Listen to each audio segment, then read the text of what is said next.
Morning friends, আজকে একটা video তোমাদের স্বাগত।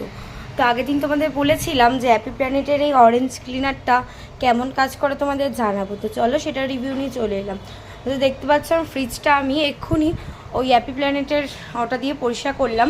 আর ওটার মধ্যে যেহেতু কেমিক্যাল ফ্রি আছে, তুমি ফ্রিজ, চিমনি টিমনি সব কিছু ইউজ করতে পারো। তো দেখতে পাচ্ছ কত সুন্দর চকচক করছে ফ্রিজটা কিন্তু আমার 10-12 বছরের উপরে পুরনো, আমার বিয়েরও আগের ফ্রিজ। যেহেতু ফ্রিজের পাল্লাটা ভেঙে গেছে, তো ওখানে আর আমি এখানে সবজির জায়গাগুলো বের করে নিয়েছি, বের করে নিচটাও ভালো করে ক্লিন করে নিয়েছি।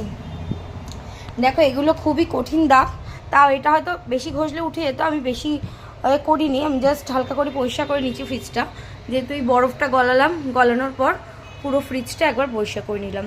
তো তোমাদের যদি ভালো লাগে প্রোডাক্টটা অবশ্যই তোমরা বাই করতে পারো অ্যামাজন থেকে। তো চলো আজকে ভিডিওটা এখানেই ক্লোজ করছি। সবাই ভালো থেকো, সুস্থ থেকো, নেক্সট ভিডিওর জন্য ওয়েট করো।